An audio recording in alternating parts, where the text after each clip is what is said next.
streaming on 3 Now. Kia ora, Erana. Hello across the ditch. Hello, how are you doing? Nice to have your company. Now, you were brought up on an avocado farm in Whangarei, but moved to Wellington when you were 10. These days you're based in Melbourne? Yeah, they've been based in Melbourne for the maybe past year and a half.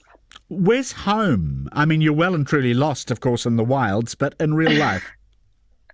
Home is both, the avocado orchard in Whangarei, where my granddad lives, or Wellington, Brooklyn, Wellington. I bet you love going back to the avocado orchard. It sounds pleasant. It is lovely. There's just big open spaces, plum trees, and you can just wander around and pick various fruits that may be growing, and it's so lovely. Very wholesome. Yes, very wholesome. Why Melbourne? I came over to visit some friends, and then, I don't know, I just met some really cool people over here and made me feel very welcome. And maybe I was ready for a little bit of a change. I'd been in Wellington for 10 years. So I thought, God, why not? Maybe just make the move over to Australia. I know to my mother's upset I'm now a semi-adopted Australian. It's a good town, Melbourne, though. I love it. It's so great. There's always a lot going on, and the culture, lots of art and food and theatre and stuff. So it's a super great city to be based in. When did you catch the acting bug? I would have been maybe 16. I did drama and stuff in school, but I never really took it too seriously. I think it was just an outlet for my eccentric nature. But I decided doing some classes out of Writer Studios, a creative performing arts school that my mum runs, with Miranda Harcourt on Saturday mornings when I was about 16. And then, Miranda and Stuart I caught their eye to play the lead in their film, The Changeover. Yeah, that was your big break, wasn't it? And you were only 18. Yes. And you're not much older now. Are you where you thought you would be in terms of your career trajectory? Is it going as you want? I did The Changeover and, really enjoyed myself, and it was an incredible experience. And then I went on to university to study other things. So I never really saw my acting, I never saw a line. So I suppose anything that I'm sort of doing now within the industry feels like a massive win, because I'm not, disappointed because I didn't really set a goal for myself. But I'm quite happy. I think I'm, in the American industry, it never really felt like something that was going to ever be a reality to tap into. So it's super cool. Well, your involvement in the wilds is being billed as your international breakout role, and that's what it is. And this must be doing all sorts of things for your career, because the notices regarding you personally and the series have been good. So can you feel things shifting for you? Maybe a little. There's just a lot more opportunity to connect with people. I get to speak to you today, so that's brilliant. Things like this that I didn't really think of as being a repercussion from the role, and whatever the opportunities are, whether they be internationally or, in New Zealand or in Australia. I haven't worked a lot here in Australia, but I do feel like there's maybe interest where there wasn't interest before, and that's very exciting. Yeah, there's a big buzz for the wilds around the world. So you must get noticed on the street now. It's only happened maybe twice. It was, once in the cinema and once in the supermarket, and I was like, oh, it really makes your heart start beating a little faster and it catches your breath a little bit, but only twice, and it was wonderful both times. Yes, well, there'll be many more times. Erana James is with us in the musical chair. Let's play the first of your songs before we get back and talk about the wilds. Groove Armada at the River. What do you like about this? The song used to be on one of those compilation CDs. I think it was called Lazy Sunday. And Mum always used to put the CD on Sunday and would, clean or cook or whatever it was. And then I sort of refound it a couple of years ago, and I was like, this has a lovely nostalgic feel for it. So, yeah. Here it is. If you're fond of sand dunes and salty air, quaint little villages here and there,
Groove Mara at the River and Erana James is in the musical chair. In the Wilds, the big TV series, and working on it was your first time on a big American project. Did filming the series here give you a bit of pride? Because it's your hood, really, Bethel's Beach. Yeah, absolutely. I mean, I got to... One, it was, quite comforting for me. It didn't feel, whilst arriving on set and seeing, the amount of trucks and people that were involved was definitely overwhelming. But then, there were a few people on the crew that I knew and, everybody sounded like me, and I felt kind of like comforted by the fact that I was a Kiwi. Yeah. And then also I got to, show off all these beautiful parts of New Zealand and Auckland and, the coast to these, mainly the American girls who, were from big cities or maybe hadn't seen a lot of nature before. I know they all commented on the sky and the clouds and ow. They just don't have clouds in the States, so it was exciting for them.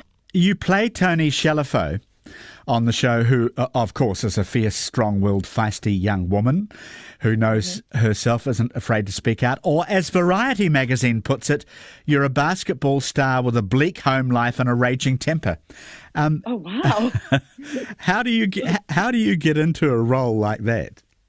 I was quite a hot-headed teenager, I think. I was... had my moments and my fits of fury. So I think it was sort of accessible. Like in a past life, I felt like I, had already felt that like fire in my belly that she does. But I think the biggest thing for Tony was sort of like learning that she just acts off emotional impulse like immediately, and there's not really any thought. It's just like, tear it apart or make it beautiful, whatever that emotion that she's following there is. So. Just not trying to think too much with her was my number one. Yeah, I shouldn't ask actors how they act because I've read Gabriel Byrne's book and I know he says they often don't know. Although... Yeah. I know I got to explain my process and I'm like, what process can I think about? What did I do? There are perfidious corporate forces at work behind your stranding. We've seen Lost and we know about Survivor type environments. But at one level, you are just young teen women having to deal with all the emotional baggage any teenager would bring to a situation like this. I think that's why people like it so much. Yeah, I agree. It's, it's obviously the setting of the sort of Lost environment gives these women offers a situation in which they can sort of explore all the different things that they're going through in a pretty extreme way. But you're right, at the heart of it, it is just about the relationships that they make and sort of the things that each person's going through and how, those relationships that are formed help them through and, help them grow and sort of realize their strength in a way.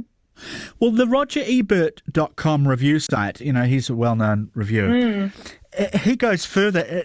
It says, at its heart, The Wilds is really about the many different ways that young women are underestimated, abused, commodified, and lied to in the 2020s. And I thought, you'd go along with that to a certain extent?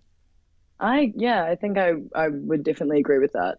It's so nice that on the island, it just feels like this male gaze has been sort of taken out of the equation and we get to just sort of exist as we are. And I suppose, as you said, not being continuously so underestimated. And we're just on our own doing all that we can do within the capacity of being young women. And I think that is the strength. Yeah, no, I found it interesting. I suppose you could argue that the male gaze is still being deployed when people watch the series and that a bunch of young women on an island is also commodifying. But the biggest praise is that you're all authentic characters. It's kind of Lost meets Maze Runner meets all sorts of premises we're familiar with, but at the same time it's twisted nicely. Yeah, I agree. I think I like that, obviously everybody on screen are playing young women, but I like that it's not just one idea of a young woman. It's like there's, or just of a young person in general. There are so many different, ways in which people grow up and how that experience goes for them. And it's not just like no one hard and fast rule as to how to do it. And I feel like, the 9 women on the island really show that. Yeah, you found yourself in good company with them too. There's some, I have. There's good acting on The Wilds. Erana James is with us in the musical chair, and your second song Lose Yourself to Dance. Why? Why this one? This, this was like a fun choice for me. This song just makes me, I can't not dance when I listen to it, and it just makes me smile every time I hear it. So I maybe hoped that somebody else might smile when they hear it. All right, let's listen to it.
The song that makes Erana smile, Lose Yourself to Dance, Daft Punk. A bit more about The Wilds, which you're starring in if people have just joined us. You were brought up, not in real life, on an Indian reservation. Did your knowledge of the history of the Ngāti Whātua Rohe help with that kind of identification at all? Definitely. It's interesting because one of the other characters in the show, Martha, she plays a Native American character. And so I got to speak with her so much about sort of our connection through being Indigenous people and, you know, each of our individual spirituality that sort of crossed over, and it, having this collective, this unity or this collective identity that I feel in, like Tagata in Aotearoa, and how I feel here, and then being able to have that conversation with somebody like Jenna and be able to draw those connections, because I never claimed to play a Native American character in the show, but being able to play an Indigenous character regardless of where that person's from was brilliant. And I learned so much about just sort of the history of Native American people, and the way in which they were oppressed, but then also their spirituality, which was so beautiful and strangely similar to to us, based on how far away we are in the world. It's cool that there's that cross-cultural connection. Yeah, and a very interesting one as far as you're concerned. So you get to be half of the strongest relationship on the series, really. Has the series put you off eating mussels? No, thankfully I've always been a big fan, and that day didn't change that. I'm still a very big fan of mussels. I should say, for people who haven't seen it, that you have a nasty reaction to eating mussels. Season 2 of The Wilds has been confirmed, so congratulations. When do you expect filming to take place, though? At some point in the near future, we imagine, and this year.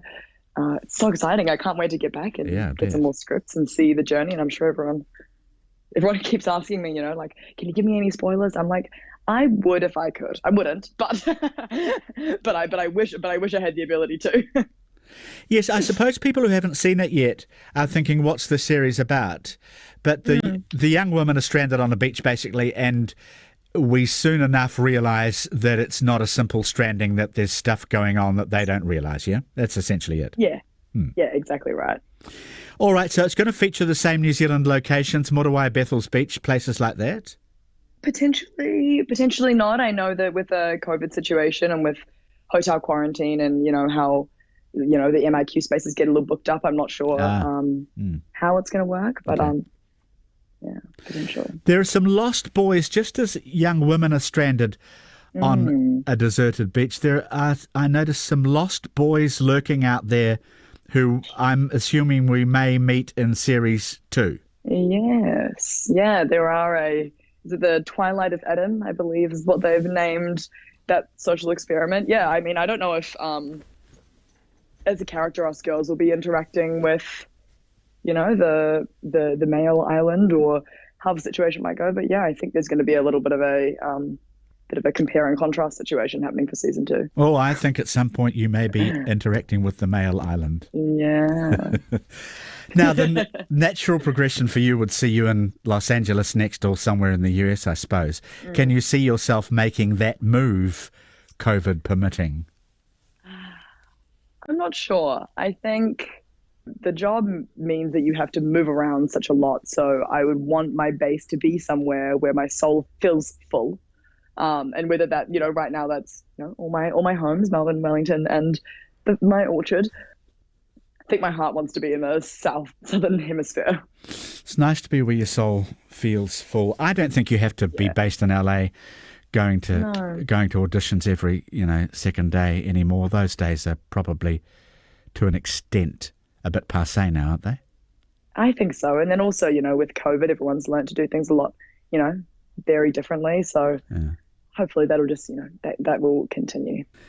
Looking back on that performance that you mentioned in The Changeover, you worked with names like Timothy Spall, Melanie Linsky, Lucy Lawless, Dame Kate Harcourt on that production. And that actually must have been huge for a teenage actor who'd just finished high school. Massive. It was so huge. Yeah, I was in term 3 of my final year at school and just flying down to Christchurch to work with some legends. Maybe at the time I didn't realize how lucky I was. I sort of just went into this experience with just an open mind and not, maybe not the biggest awareness, but yeah, reflecting what I learned on that role and, also from Miranda and Stuart is just, will stay with me forever. I feel very lucky, yeah. Do you learn as an actor mainly by watching? I know people in the industry are generous and they give tips and tricks, but is it mainly just rubbing shoulders and looking and learning? How does it advance you? I think, yeah, from my experience, as you said, people in the industry are so generous. And yeah, just, being given an opportunity or highlighted in a certain way, or, somebody advocating for you to be in a room that you might not otherwise have been in. And I've been so lucky to have been advocated for numerous times. And, whether those people that got me into those rooms got me roles or not, it was just being able to meet the people that I've met I wouldn't have done without people sort of like believing in me, I suppose, if it doesn't sound too corny, and somebody seeing something in me and wanting to tell everybody else about it. Yeah. I think you've got your star on the door now. We'll be very interested to see what's going to happen. I can't believe in my research that I discovered that you are a big fan of Love Island. I would have thought you'd be islanded out. Oh, I know. Love Island is like this little dark, guilty pleasure of mine that yeah, that show makes me happy. It gives me drama. It gives me the tea. It fills me with a lot of happiness. And, you'd think I'd be islanded out, but these guys are on a very different island to what I was. So maybe it's kind of like a parallel universe. I can imagine myself in another world. I might have been there.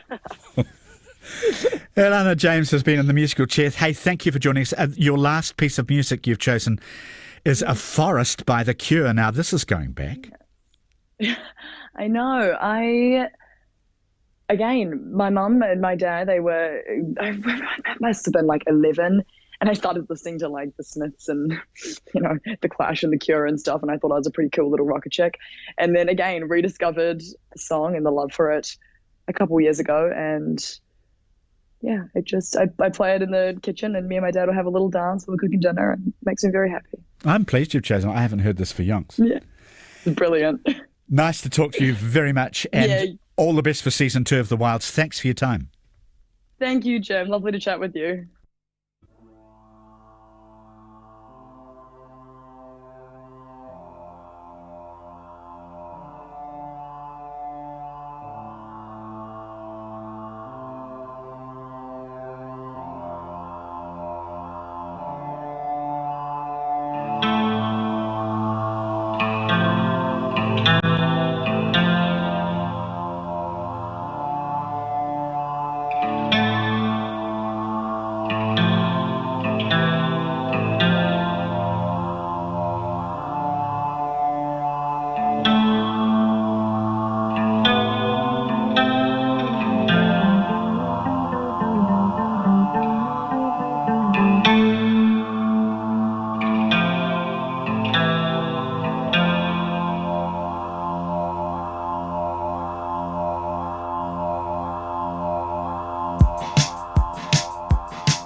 A Forest by The Cure at 25 to midday.